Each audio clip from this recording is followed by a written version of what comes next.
Tasnia ya burudani imekumbwa na simanzi kubwa, lakini pia na taarifa za masikitiko makubwa sana. Tunaomboleza vifo vya wasanii wawili. Msanii Spark, unamkumbuka Spark, mmoja kati ya track ambayo naipenda Ching ni ile ambayo alimba na Chidi Benz. Laiti ungejua usinitose utaniumiza, mapenzi yananitesa. Pande ambacho nakipenda ni ile kwa nini hani home uliondoka bimkweke nitalia Ching. Pole sana. Sawa. Kifo cha Spark kimetokea na tunavyozungumza hivi sasa tayari taratibu zinafanyika kwa ajili ya kwenda kuzikwa nyumbani kwao Tanga. Na wasanii wengi wamezungumza kiwemo Chidi Benz. Chidi Benz tunafahamu Tanga Mwakadila huko Mwakidila. Chidi Benz pia inasemekana ndio mtu ambaye kwa mara ya mwisho alifanya na show.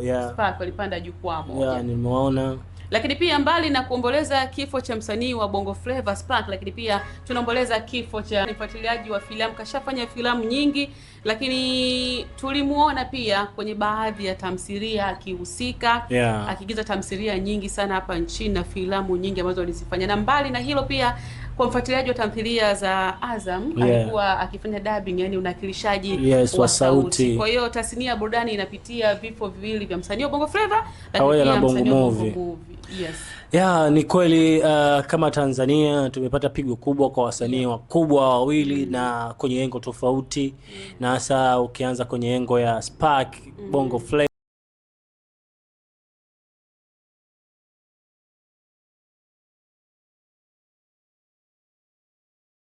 Tanzania. Miaka hiyo tunamjua Spark amefanya vitu vingi sana, kitu kama Gerezani.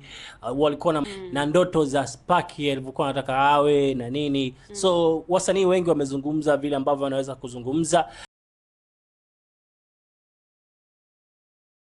lakini kiukweli hivi vifo vimekuja ghafla sana. Na ukizingatia na kwa Spark alikuwa hata kuumwa umwi, umeelewa vizuri. Inawezekana alikuwa anaumwa, lakini yeye mwenyewe alikuwa hataki watu wajue, umeelewa. Sometimes unaweza ukapitia changamoto binadamu ukashindwa kueleza watu, ukatoa taarifa kwamba mimi naumwa kutokana labda unahisi taratibu za misaada na nini, umeelewa vizuri.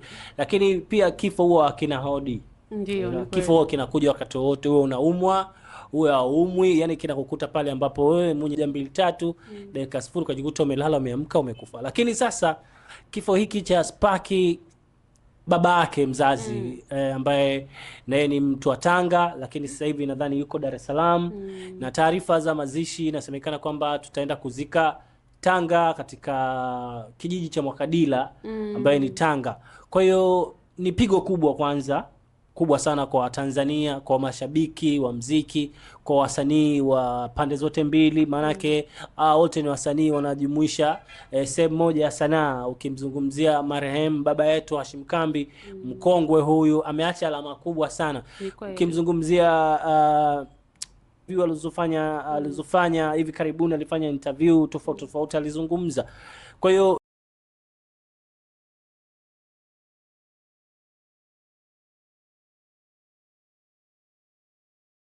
ni pigo kubwa sana mtu anapoondoka pasipo kujua anaondoka. Shida ni nini? Alikuwa na tatizo gani?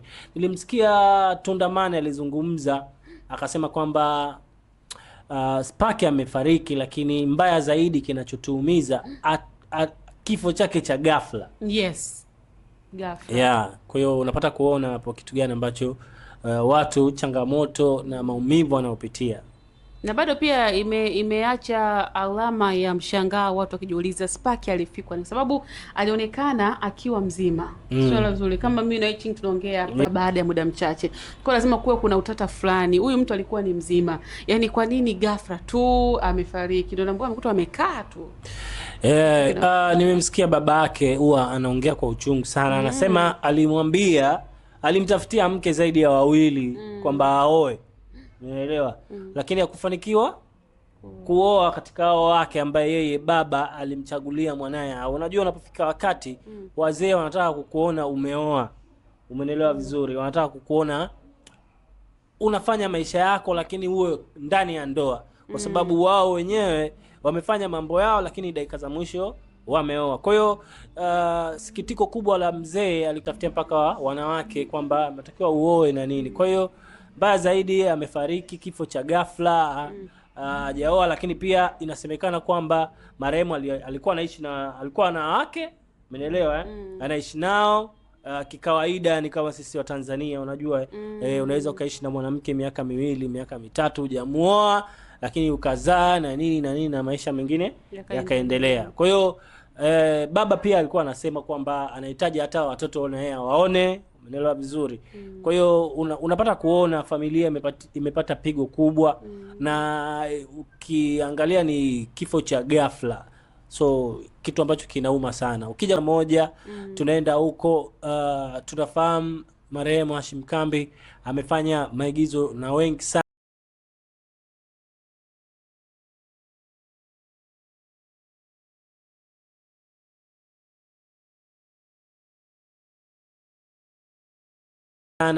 Ukizungumzia wengi unawazungumzia kina marehemu Kanumba, umeelewa, kina marehemu Grace Mapunda, mpaka vizazi vipya vya sasa hivi ambavyo vinafanya vizuri kwenye tasnia ya Bongo Movie, kwenye films. Unapata kuona, tumeona kwenye mazishi wasanii wengi, Dr. Cheni, Alkoko JB, wapo wasanii karibia ya wote, na wasanii wengi wamemzungumzia mazuri. Mzee Hashim Kambi alikuwa ni mtu wa tunajua, na inaposemekana alikuwa ni mtu ambaye anapenda kuchapa kazi, alikuwa ni mtu ambaye ana kauli aliwahi kuizungumza, nimekutana nayo, akasema siku zote sehemu ambako inakupa riziki iheshimu sana, hata kama riziki yake ni ndogo. Ni kauli ambayo unaweza kaishi nayo kama kijana kwenye akili yako. Kwa sababu anakutoa from another step to go other step, manake anaamini kwenye kidogo unachokipata, ukikifanyia kazi vizuri, ukikiheshimu, kitakupa mafanikio mbele, na hayo ndo mawazo mazuri. Mimi katika vitu ambavyo napenda sana kwake, kwanza ni mwigizaji ambaye yuko makini, ni mwigizaji ambaye mkongwe, lakini anapokaa au anapovaa uhusika wa baba, wakati karakta zake zinaendana na hiyo, umeelewa vizuri. Ulimwacha na siku 8, strike wapi 20%. Mule ndani alikuwemo, yeye ndo alikuwa ni baba wa mtoto wa binti yule wa kitajiri. Umeelewa vizuri. Na ukirudisha nyuma, ile filamu ina miaka mingi sana, umeelewa, mpaka kufikia kifo chake leo. Nadhani baadhi ya vitu watu hawajaona. Mule ndani yuko 20%, umeelewa, yuko na marehemu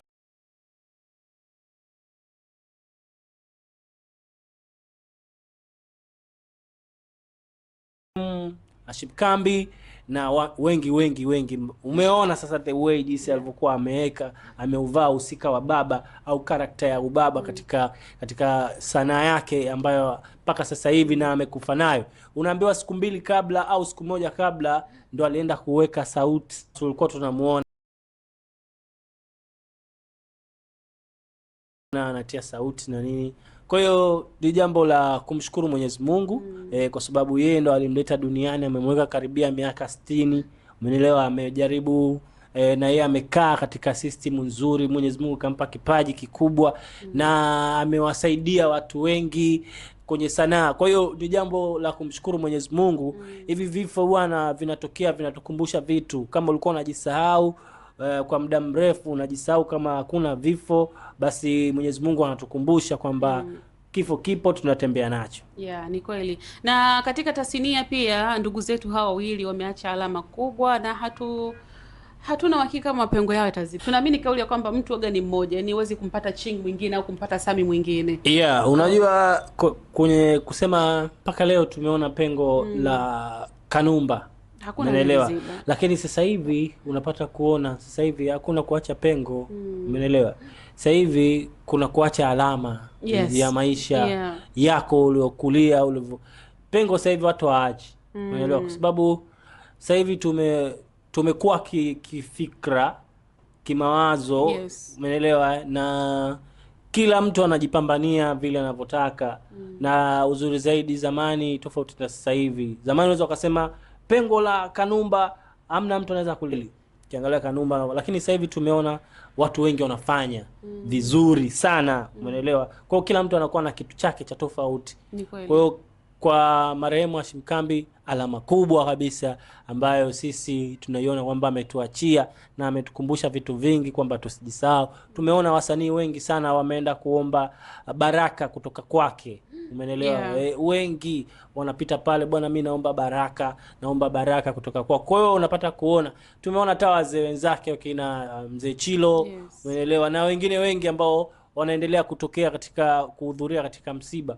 Kwa hiyo ili jambo linatukumbusha sisi kama binadamu kwanza kuna kisha tunapoelekea huko ni kuzuri pia ni kubaya. Kama hujajiandaa vizuri, ukijiandaa vizuri ni safi tu. Ukijiandaa ambavyo wewe unaweza kujiandaa, na uzuri zaidi Mwenyezi Mungu anasamehe madhambi yote. Kwa hiyo kama bado nafasi ipo, tunaweza tukajirekebisha, na mimi unaambiwa kabla hujaiasa nafsi ya watu iase kwanza ya kwako. Yes. Alafu nyingine pia unaendelea kutoa tu ushauri. Kwa hiyo sisi wenyewe kama 69 Media TZ Pro tumesikitishwa na msiba huu, na ndio maana tuko hapa tunazungumzia hili swala. Lakini pia tunatoa pole kwa familia, tasnia nzima ya pande zote mbili, na Tanzania, serikali kwa ujumla liangalie jambo hili, kwa sababu wasanii wamekuwa na kipaumbele sana kwenye nchi yetu. Wanafanya mambo mengi, matukio makubwa, na wamejiajiri, umeelewa vizuri, na heshima yao ni kubwa. Kwa hiyo ni jambo kubwa sana. Kwa hiyo kikubwa sisi tumshukuru tu Mungu. Sawa, sisi tumeweza kwa kusema tu Bwana ametoa na Bwana ametoa, jina lake lihimidiwe. Inna lillahi wa inna ilaihi rajiun. Kwake Mwenyezi Mungu tutarejea, na ndivyo ambavyo tunamaliza kutokana na vifo hivi viwili vilivyojaa simanzi, huzuni, majonzi, masikitiko na vingi ambavyo vimefanywa na ndugu zetu hawa. Tutaendelea kuvienzi na kuvikumbuka. Mpokee kaka yetu Spark. Inna lillahi wa inna ilaihi rajiun. Sisi tuseme kikweli asante sana kwa kutazama. Hii ni 69 Media Pro. Endelea kusubscribe YouTube channel yetu, tuko live Instagram, tuko pale. Endelea kutufollow na mitandao yote ya kijamii tuko kwa jina la 69 Media TZ. Inakuwa ni fresh. Asante, tumekupitisha baadhi ya vitu ambavyo tumeona ni muhimu kukusogezea. So tuseme asante.